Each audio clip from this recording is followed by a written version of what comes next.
Hello, lords and ladies of GWL1. This is the Sir Gawain and the Green Knight Part 2 video.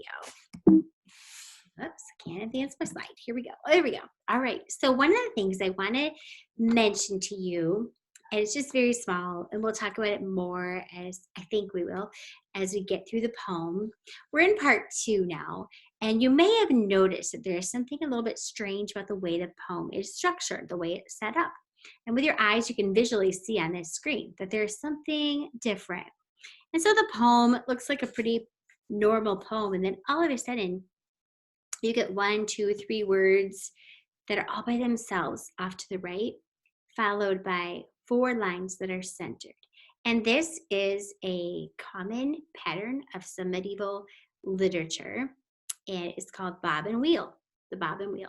And so I'll put my arrow here where you have the word or the phrase that's kind of alone by itself. That's the bob. And then these 4 lines that follow are called the wheel. It's actually kind of lyrical.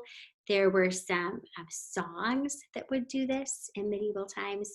And so when you see that in the book, and you'll see it on every page, that is called the bob and the wheel.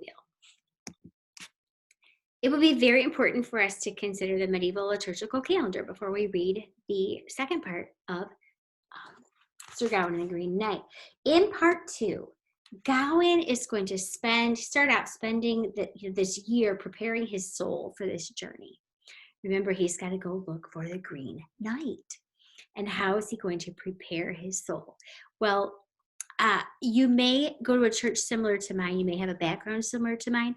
I grew up really only celebrating Christmas and Easter. I didn't really even understand Lent until into my adulthood, quite frankly, because I grew up in a very traditional Baptist church. And so we didn't really have, everybody has liturgies. They're just kind of habits and practices, I guess. But we didn't even use the word liturgy. That just wasn't a word that we used. So maybe that's you. Maybe you go to a church similar to me where it's not highly liturgical.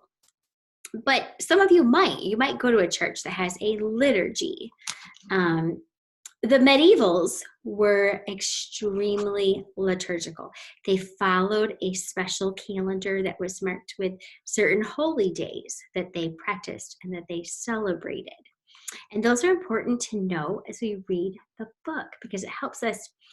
A lot of the ideas that Gawain is the Gawain poet is presenting really have meaning based on this church calendar. And so we're going to start the book. It's going to have a different mood and a different feel than Part 1. Part 1, if you remember, it was a feast, it was Christmas, it was celebration, it was game, it was revelry. It's going to start a little bit different. So listen for the mood. We're on page 73. The great man began Arthur's new year with the marvels he loved to hear of. But the men of the round table sat silent at their meat, stuffed now with grim business. Gawain enjoyed the beginning of that game in his king's court, but no one would laugh at the end. For men may be cheerful mauling their wine, but a year runs fast and always runs different. Start and finish are never the same. So Christmas goes by and all the swift year, each season racing after the other. Christmas pursued by uncomfortable Lent, trying men's flesh with simple food and with fish, then fair weather fights with foul. Clouds fill the sky, the cold shrinks away. Rain falls clear in the warm showers, and the flat earth opens into flowers, and fields and plains grow thick and green. Birds start their nests and sing like angels for love of soft summer creeping across the slopes. And hedgerows swell tall, and blossoms blow open, and glorious woods are all echoing joy and hope. The Gawain poet on this page is giving us an idea that the year is moving pretty quickly, moving pretty fast. At the bottom of 73, it is summertime. We've passed Lent, but it's important the poet mentioned it because Lent is the 40th day before Easter, and it really is very much about a preparation for celebrating the death and resurrection of Christ. And part of Lent is remembering that you're going to die. We are all going to die, right? There is this sense of focusing on that. Certainly for the medieval mind, that was the case. Let's continue on 74. And after summer's soft winds, Zephyrus whistles quietly with seeds and herbs, sprouting delightful plants painted wet with dew falling from leaves, waiting to be warm in the bright sun. Now look at this turn, and he continues with kind of this death imagery. Then autumn comes rushing, calling the plants to watch for winter, to grow while they can. And he dries the earth and drives dust swirling to the sky. And wild winds run to wrestle with the sun. Leaves are thrown from trees and lie dead on the ground. And green grass withers, and everything slender and new ripens and rots. Wow. Death. And a year runs away in passing days, and winter winds back as winter must. Just so, till the Michaelmas moon promises snow. So Michaelmas is September, so here we are in September. And Gawain soon recalls what he has to do. It's getting close. That year's coming to a close. But he stays with Arthur till All Saints' Day. So All Saints' Day is November 1st. And interestingly, the medievals, so when the early celebration of All Saints' Day was really pointed towards martyrs, right? So martyrs, believers who die for their faith, right? So what is the Gaelic poet pointing us to? We get a lot of death imagery as this opens. One of the very first words on page 73, grim business. Totally different tone. He stays with Arthur till All Saints' Day, and the king makes a feast in his honor. The court and their ladies marry around the round table. Gracious knights and lovely women grieving for the loss of Gawain, but laughing and drinking his name, smiling and joking, while their hearts sink gray and cold. So there's feasting, but there's also this sense of sorrow and loss because of what Gawain is about to go do. And Gawain feasts, then sadly approaches his uncle and speaks of his journey and bluntly says, Lord of my life, I ask your leave. You know my promise. I've no pleasure in retelling it, spelling my troubles, except just this. Tomorrow, I go to the Green Man and his axe. Tomorrow, without fail, as God guides me. And the best of Arthur's knights came to him, Ewain and Eric and many more. Sir Dodinal de Sauvage, I love that because I always think of sausage. Sir Dodinal de Sausage, wouldn't that be funny? The Duke of Clarence, Lancelot and Lionel, and Lucan the Good, Sir Bors and Sir Bedivere, strong men both, and other proud knights, with Mador de la Porte. They came to the king, all of them, to counsel Gawain, but their hearts were heavy.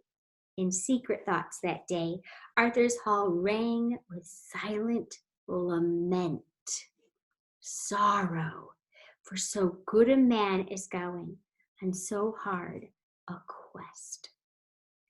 But Gawain only smiled. Shall I waste my time with fear? Whether pleasant or wild, fate must be put to the test. So he rested that day, then rose the next morning, and at dawn called for his armor. Okay, so we're going to get this picture of Gawain's armor, and one of your assignments is to draw a picture of his shield. So listen to the description. This is a very parallel to description to the Green Knight in part 1. So in part 1, we got this really detailed description of his armor, his clothing. Now we get Gawain's. First, a rich red rug was spread on the floor. Gold armor gleamed where it lay. Then Gawain stepped forward, took steel in his hands, and over a doublet of Tharsia silk, fastened a hood, tied to the neck, and lined inside with thick fur. Then hammered steel shoes were set on his feet, and his legs wrapped all around with well-hinged metal, with armored knee plates, polished bright, and fastened tight by golden cords. Thigh plates, elegant and thick, closed around his strong muscles. and were laced in place. And then his mail shirt, metal woven like silk, hung shimmering on his chest, and polished arm pieces and beautifully bent elbow joints, and steel gloves, and all the equipment he needed and owned for that ride, draped with heraldic designs, and gold spurs on his feet, and his good sword at his side, and a sash belted neat. And Gawain's gear shone rich, the smallest laces and loops glowing with gold. Ready in armor, he stood at the altar for mass to be chanted. This is interesting. It's really important to understand. Here we have all this battle gear on, and he's at the altar. Is his battle, here's a question that the Gawain poet might be asking us, is his battle that he's going to have, is it going to be a physical battle? Or is it going to be a spiritual battle? Is it going to be an internal battle? Here he is at the altar with all his armor on. Then to the king and the assembled knights of Arthur's court, and took courteous leave of lords and ladies, who kissed him, commended him to Christ, then walked him there where Gringolet stood ready. That's his horse. His saddle of gleaming leather, this is very poetic, hung with gold, studded with new nails, and a striped bridle trimmed and tied with gold. And Gringolet's breastplates and shining saddle skirts and tail armor and the cloth on his back matched his saddle bows, all set on a background of rich gold nails that glittered like the sun. Then Gawain lifted his lined helmet, sewn like steel, and quickly kissed it. It sat high on his head, clasped behind with delicate embroidered silk on the neckband, decorated with jewels along its length, and with birds stitched on the seams. Parrots perched among the painted purple flowers. We can't pass up that alliteration. Parrots perched among the painted purple flowers, and turtle doves and lovers' knots, so thick that ladies could have sewn them for 7 winters. And around the top of his helmet were a crop of diamonds, brown and white, sprinkled in a magic knot. Then they carried in his shield. Do I have a picture of his shield? Nope.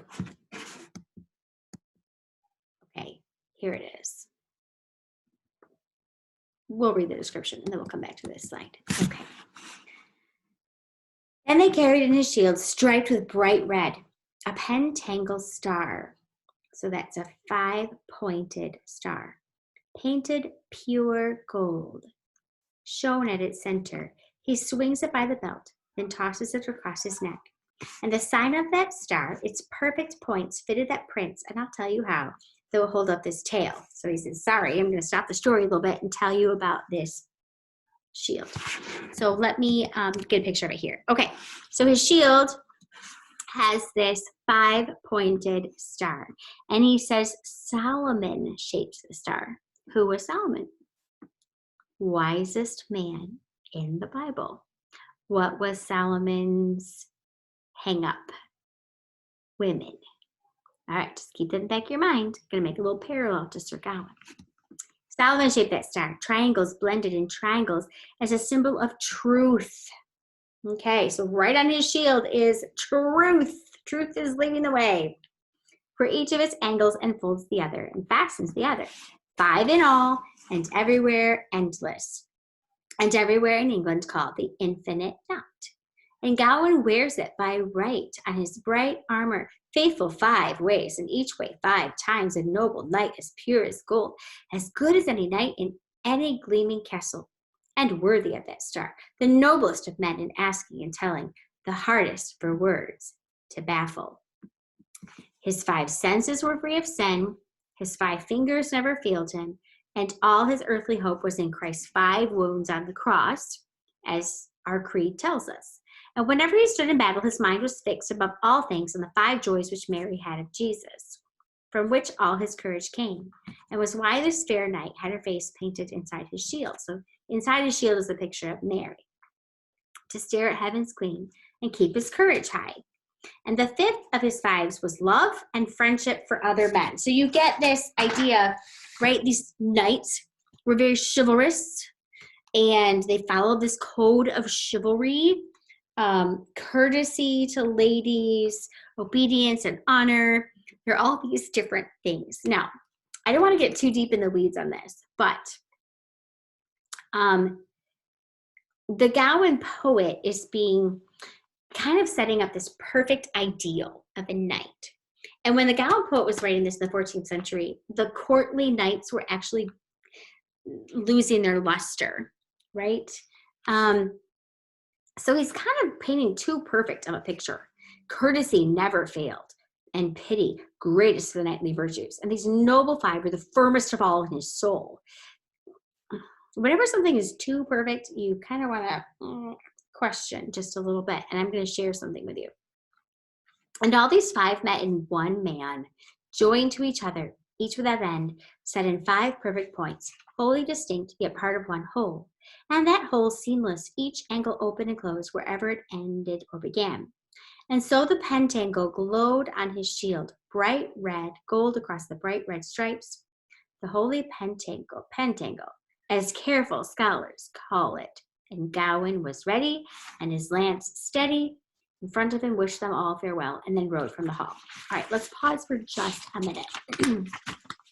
Something the medieval audience would have known that you probably don't know. And I didn't know it either until I really studied this story. So I'm going to tell you 2 ways to look at Sir Gawain and the Green Knight. And this is really important to listen to. Some people, some scholars, and even Christian authors will look at Sir Gawain. Let me get a picture of him here, and hold him way up high as this lofty character. He was worthy and full of valor, and he's everything that this poet just said he was.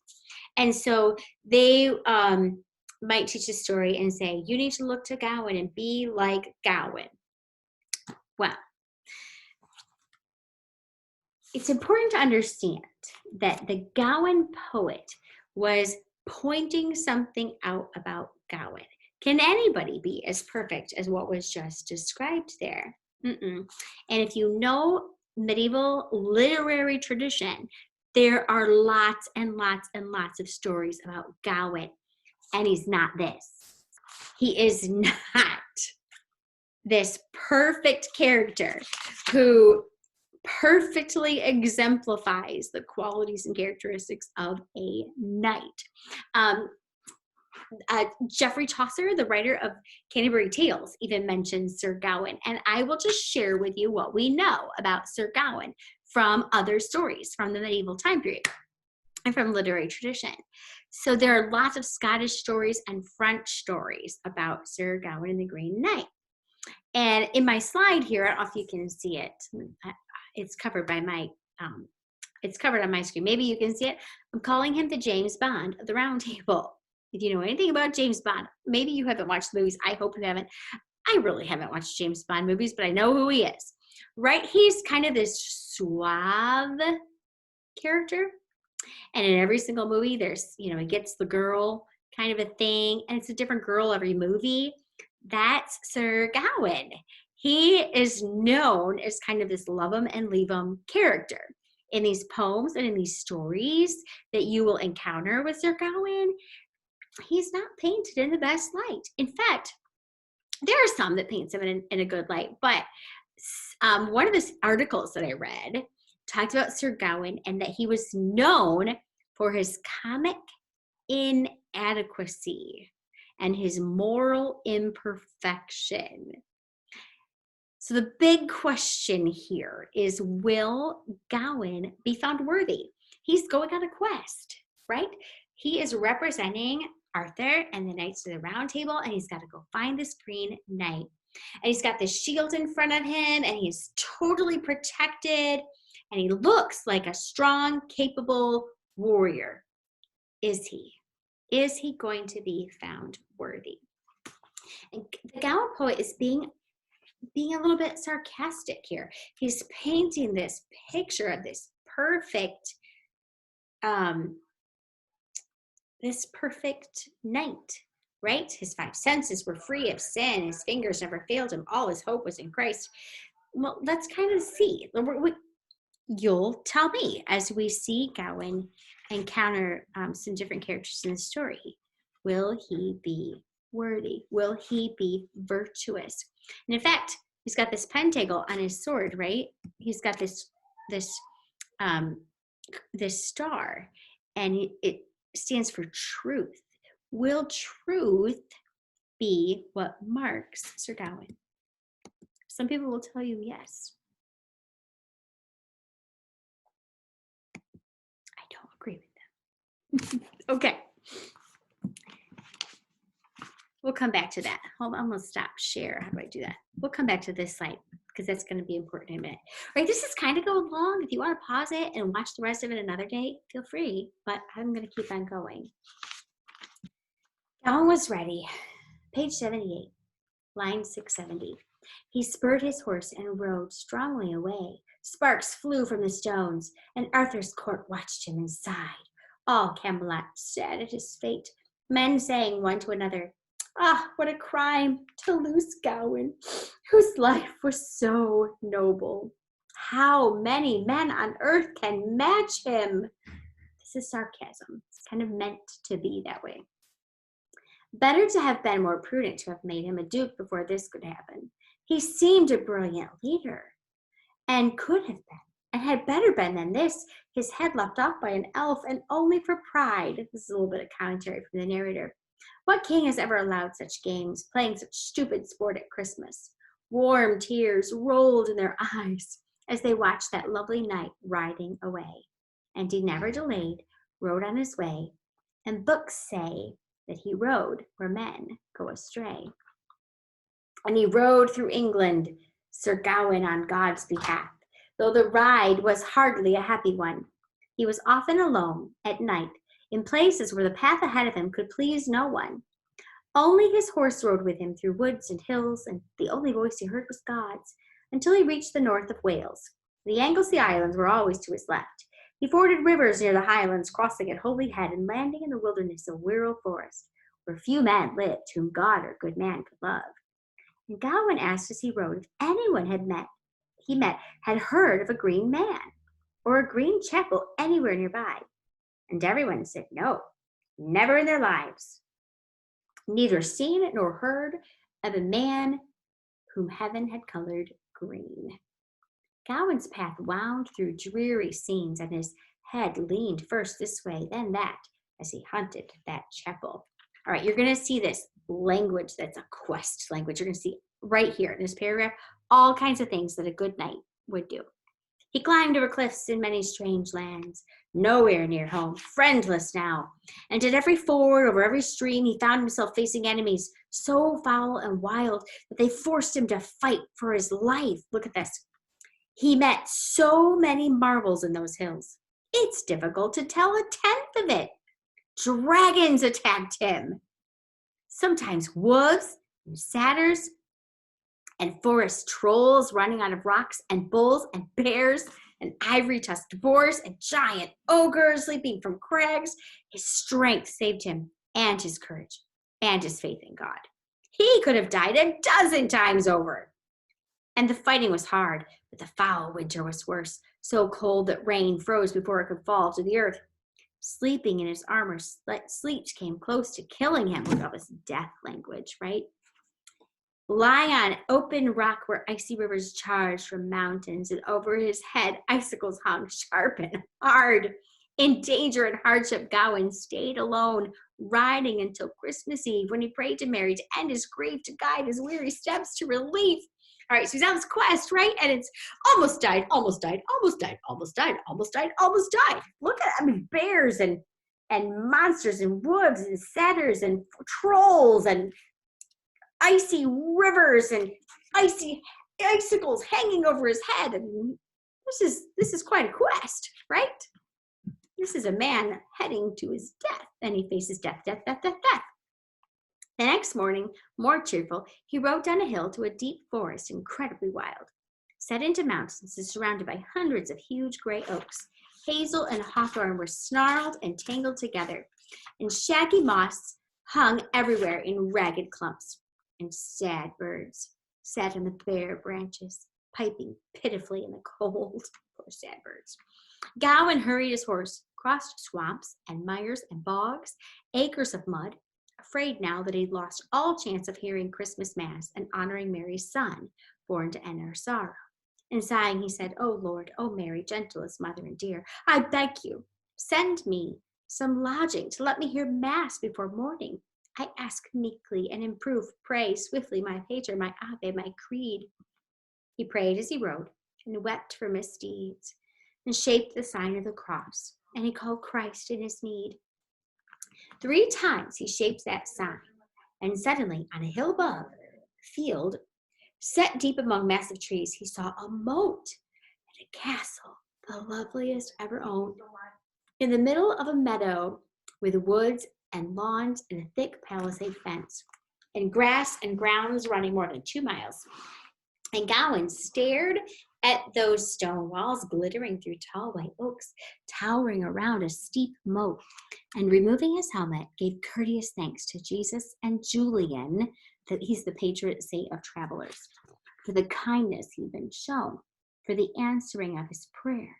"Lord, grant me good lodging," he cried, and spurring Gringolet with his gilt heels, he hurried along the path, and luckily aimed at the main gate, and quickly came to the end of the bridge, and waited the edge of the moat in front of him, the gates bolted tight, the bridge up, the walls cut huge and straight. He sat on his horse, who had halted on the bank of the deep double ditch in which the walls were set, towering immense out of the water, hard stone hewed in the noblest style, topped with rows of battlements and turrets and beautiful towers for centuries, and lovely loophole windows shuttered now. He'd never seen a better fortress. And beyond the walls, he could see a high-roofed hall and pinnacled towers along it, fitted to the walls, carved and crafted by ingenious hands. And high on those towers, he saw a host of chalk-white chimneys, gleaming bright in the sun, and everywhere the stone painted and cut, bowmen's notches and watchmen's places scattered across the castle. It seemed scissored out of paper. So he sees this castle, and it's like unreal. It's just big and imposing and white, and it just seems just out of nowhere appears this castle. Inside he called, and a porter quickly appeared, polite, standing on the wide wall, and greeted the knight in good order. "Good sir," said Gawain, "would you carry my words to the lord of the house and ask him for shelter?" "Oh, by Peter, I can speak his heart. You're welcome here," said the porter, "for as long as you'd like." He bowed, went down the wall, and came back in a moment with men to greet Sir Gawain.